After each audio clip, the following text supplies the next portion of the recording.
I'd always dreamed of working for the government, cracking the secrets of the universe, pushing the limits of technology. And when I got the call for a classified role in the Nevada desert, I thought I'd hit the jackpot. They didn't call it Area 51 in the official paperwork, of course. It was a special research facility, or some other bland label meant to deter interest. But when I saw the location, there was no mistaking it. This was the Area 51. The place of legend, UFOs, government secrets. The holy grail for anyone with a mind that strays toward the mysteries of the unknown. I tried to keep my excitement in check. The briefing I'd received was minimal. Vague promises of cutting-edge research, the occasional reminder about classified material, and endless forms reminding me of the consequences of breaching secrecy. I knew the stakes. I'd seen the movies, read the conspiracy theories. But a small part of me, the curious engineer, the guy who stayed up late reading about UFO sightings and strange disappearances, was thrilled. I was finally stepping into the world that had always been just out of reach, the forbidden knowledge that was about to be mine to explore.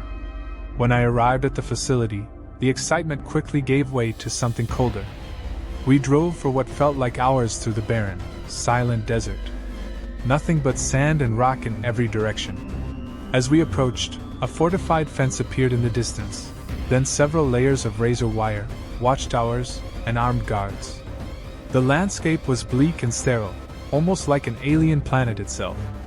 The only colors were the blinding white of the sand and the oppressive gray of the buildings, as if they designed it to suppress any flicker of human warmth. The main compound was massive, its tall, windowless walls stretching into the sky. As I passed through security checkpoints, more guards with blank stares and cold expressions scrutinized me. There was an eerie silence here, no hum of activity, just the sound of footsteps echoing against the metal floors.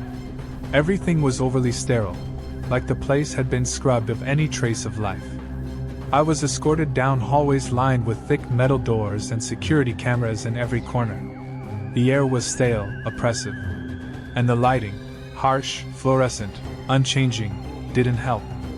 I realized I hadn't seen a single window since I'd entered. My guides, two silent guards, led me to the laboratory wing. I was ushered into a small, sparsely furnished room, and a group of scientists and engineers were introduced. They barely looked up, too focused on the work in front of them. Dr. Ellen Park was the only one who seemed remotely approachable. She was young, sharp-eyed, but there was something uneasy about her, a flicker of anxiety that made her look constantly over her shoulder. Dr. Park gave a quick nod as if to acknowledge my presence, but she looked through me, her mind somewhere else entirely. I was then briefed on the project I'd be working on, Project Epsilon. It sounded exciting, something beyond anything I'd ever worked on. They told me they were studying an object, one that had been retrieved from a crash site somewhere in the desert. I wasn't told much about its origins, but they described it as non-terrestrial. A rush of excitement surged through me. This was it, the moment I'd been waiting for. Proof, in a sense, that we weren't alone. But that thrill was tempered by the expressions on their faces. No one looked excited. Instead, they looked haunted, as though this so-called discovery had taken something from them. In a quiet moment, as we were getting settled into our workspaces, Dr. Park sidled up to me. Her voice was barely a whisper. "Be careful, Dr. Hayes," she said. "There's more to this than they're telling us." I could feel her fear. It was practically radiating off her. I asked her what she meant, but she just shook her head, biting her lip as though regretting saying anything at all. Before I could press further, one of the guards gave us a pointed look, and she drifted back to her station, eyes downcast. Later that day, a security officer approached me, ostensibly to give me more instructions on protocol, but his words were oddly clipped, his face grim.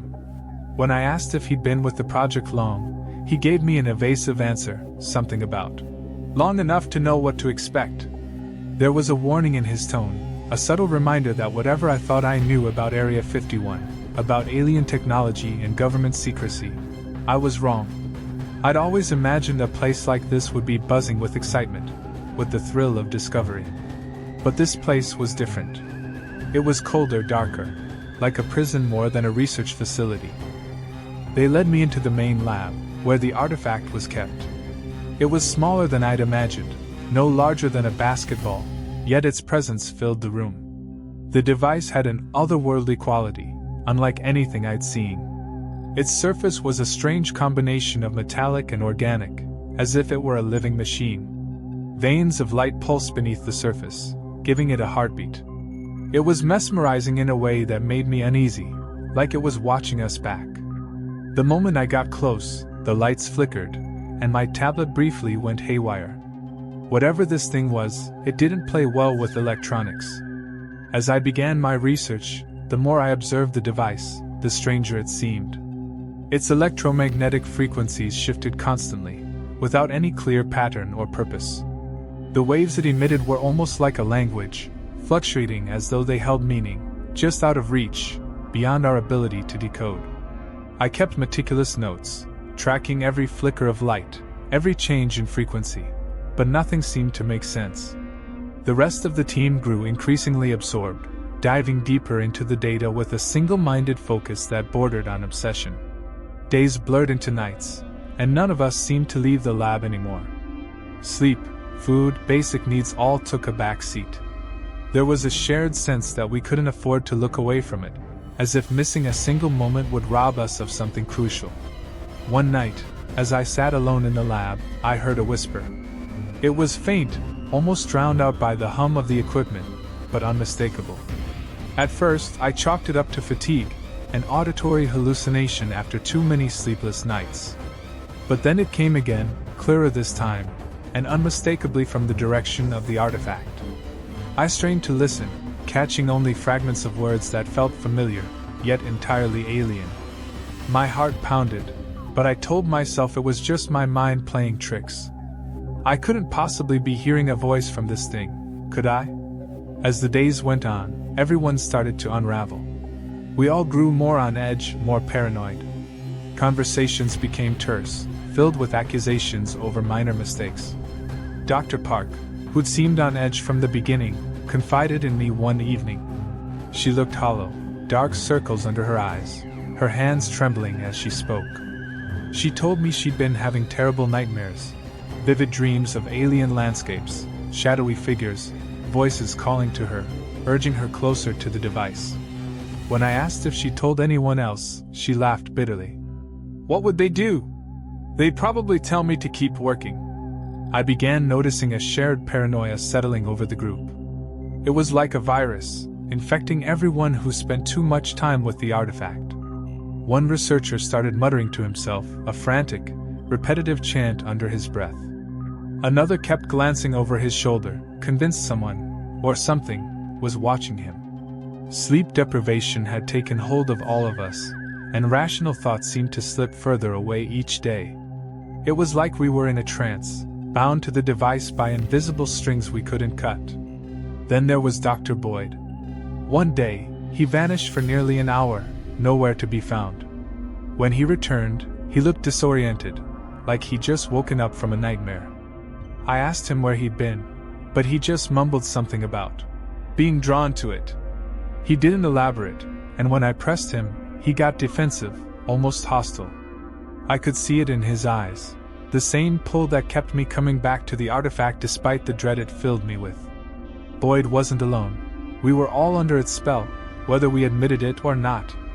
The incident was brushed off by the higher-ups as exhaustion, another side effect of the endless hours we were putting in. But I knew better. This was something more than fatigue. The artifact was doing something to us, sinking its roots into our minds, eroding our ability to think clearly. And the worst part was, none of us could walk away. Even as we felt it twisting our thoughts, manipulating our emotions, there was a compulsion to stay, to understand. It was like a silent promise, an unspoken demand we couldn't resist. The whispers became more frequent after that night, almost like the device was learning, adapting. I couldn't make out exact words, but there was a rhythm, a cadence, something that felt intentional. It was taunting us, daring us to unravel its secrets while knowing that doing so would only draw us deeper into its grip. I found myself reaching for it, almost unconsciously, feeling a strange pull to touch it, to feel the cold, pulsing surface against my skin. Each time, I'd snap out of it at the last moment, my hand trembling with the effort it took to pull away. The line between curiosity and horror blurred more with each passing hour. I felt it in my bones, a cold, creeping fear that had taken up residence in the pit of my stomach. The team's behavior grew erratic. One scientist barricaded himself in his room for a full day, refusing to come out, convinced that we were all plotting against him. Another refused to turn his back to the artifact, as though he feared it might reach out and grab him the moment he looked away. And yet, despite all of it, we stayed. The whispers had changed. It was no longer faint murmurs slipping in and out of my mind. Now it was insistent, a constant hum I couldn't tune out. Sometimes I'd hear it say fragments of words, phrases that sounded like my own memories or fears, twisted and replayed in an eerie, mocking tone. I'd catch myself thinking of moments I hadn't considered in years, failures, regrets, strange fears I didn't even know I had. It was as if the artifact was reaching into my mind, stirring up thoughts that felt foreign but familiar, just enough to keep me unsettled. I wasn't the only one who noticed. Dr. Park, once merely anxious, now seemed constantly on the verge of a breakdown. Her usual quiet reserve had given way to panicked mutterings. She'd stare at the artifact for long stretches, then flinch away as though it had whispered something directly to her. Dr. Boyd was worse. He'd started accusing people, randomly, nonsensically, of trying to sabotage the project, of undermining him, of keeping him from the truth. His outbursts grew more volatile, and he'd glare at anyone who came too close to the device. I tried to tell myself that this was just stress, that months of sleep deprivation could break anyone down, but it felt like more.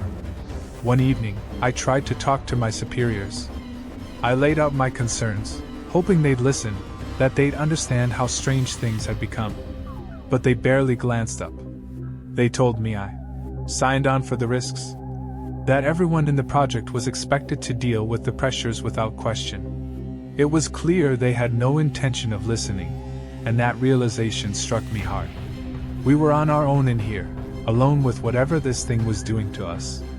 It happened late that night, a sudden scream, loud enough to shake me from my stupor.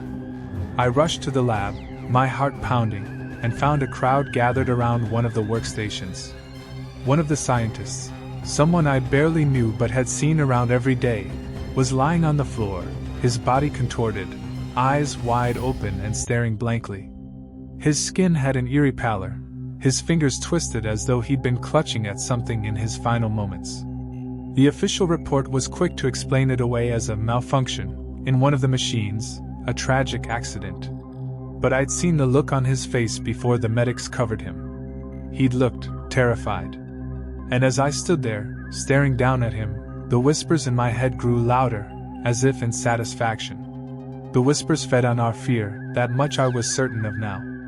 I began to understand that the artifact wasn't just a machine, or some alien technology we could analyze and understand. It was aware, in a way we couldn't comprehend. It was feeding off us, manipulating us, drawing out our darkest thoughts and emotions.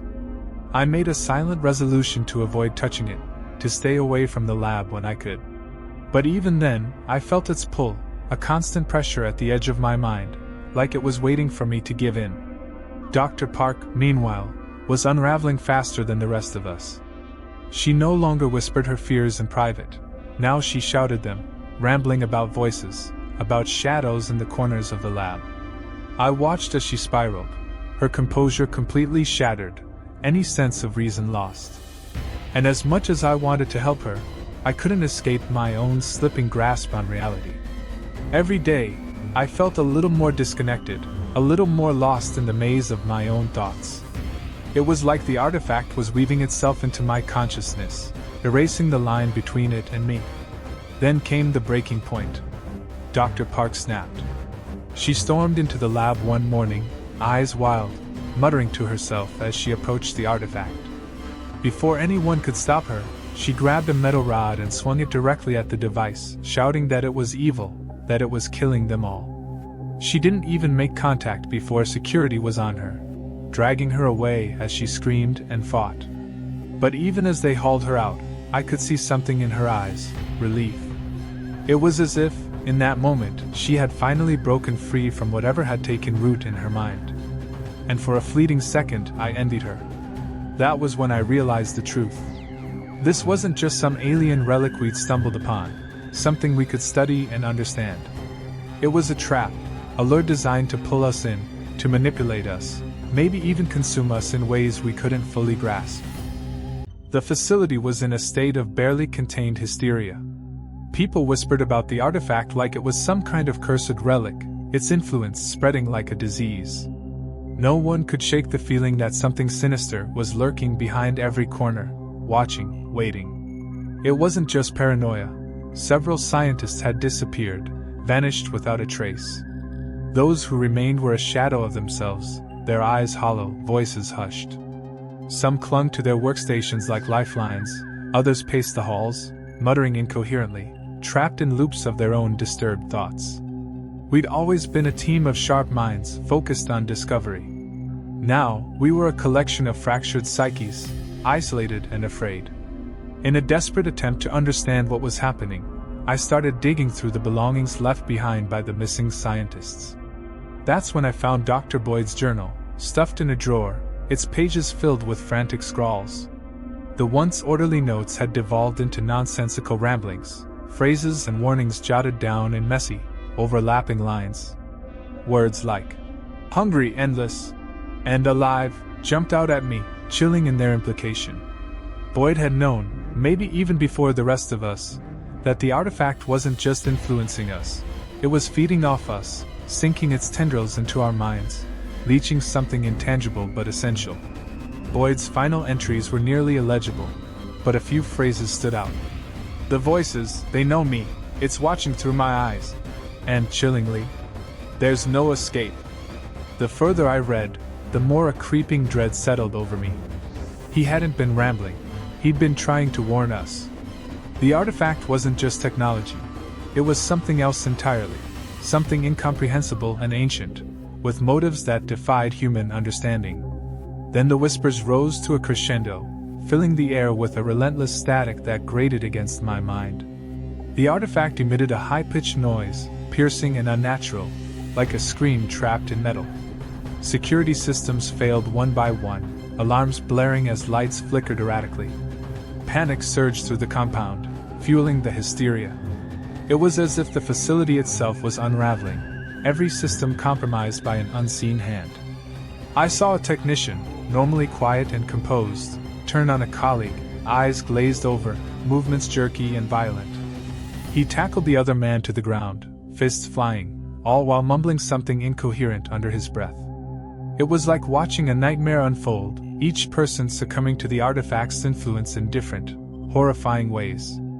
In that moment, I realized I had to get out. Whatever the artifact wanted, it had twisted us into puppets, pulling at our minds until we broke. I gathered what few supplies I could find, my hands shaking, heart racing. But the facility was on lockdown, doors sealed, guards stationed at every exit. I tried reasoning with one of the guards, but he looked at me like I was a stranger, his face blank, unblinking. They weren't there to help us, they were there to contain us. As I made my way down a dimly lit hallway, I could feel the artifact's presence stronger than ever.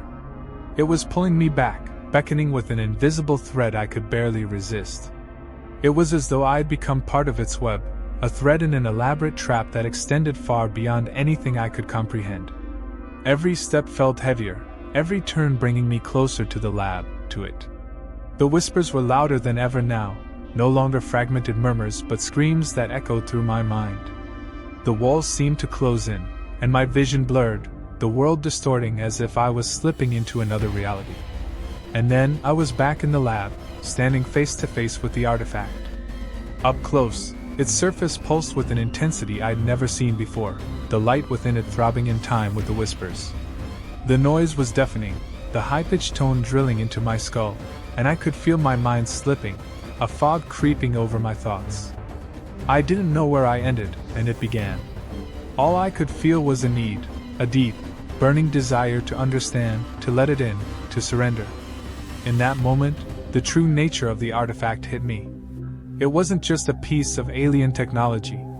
It was a predator, a being that fed on fear, on thoughts, on every piece of us it could consume. It had been drawing us in from the beginning, binding us to it, eroding our sanity bit by bit. We weren't just studying it, we were becoming part of it, fragments of its endless hunger. I fought to pull myself away, to sever whatever connection it had forged in my mind. But its pull was relentless, every whisper a command, every flicker of light a lure. I don't remember exactly how I escaped. I'd like to think I was in control, moving deliberately, but honestly it's a blur. The alarms were deafening, the lights flashing, shadows and bodies moving all around me as I scrambled through the halls. The security guards were almost lifeless, only following orders to contain us. I doubt they even saw me slip through. My last glance back at the compound was surreal, an eerie light pulsed from within, casting long shadows that flickered across the desert sand. For a moment, it was like the entire place was alive, breathing with the same hungry energy as the artifact. Then I turned away, stumbling into the darkness, hoping it would be enough to keep it behind me. Hours later, military personnel found me wandering in the desert, delirious and barely coherent. They took me to a remote facility, where I sat through countless debriefings in a sterile, windowless room. I told them everything, every detail I could manage, about the artifact, the whispers, my colleagues. Their faces stayed unreadable, and no one offered answers, just more questions. By the time they were done, I'd signed so many non-disclosure agreements it felt like signing away pieces of my memory. They told me to forget everything, to put it behind me. Project Epsilon never existed, they said. But I knew better. Back in the real world, I tried to resume some semblance of a life. But nothing was the same. I'd be in a crowded room and suddenly hear a faint whisper in the distance, a familiar, chilling tone that turned my blood to ice. At first, I told myself it was just my mind playing tricks, a trauma response. But it kept happening. Every electronic device I used would flicker, just for a second, like it was tuned to some frequency beyond human perception. Some nights, I'd wake to the feeling of that presence in the room, watching, waiting. Even in the bright light of day, it was there, lurking in the corners of my mind. As time went on, I realized my mind was slipping. I'd see faces in crowded places, Dr. Park, Boyd, even the technician who'd been lost in that violent trance. They were just flashes, shadows at the edge of my vision, but each time I'd feel the same creeping dread I had in the lab. I started seeing them everywhere, reflections in windows, shapes in the dark. It was like they hadn't died but had been absorbed, trapped within the same energy that haunted me.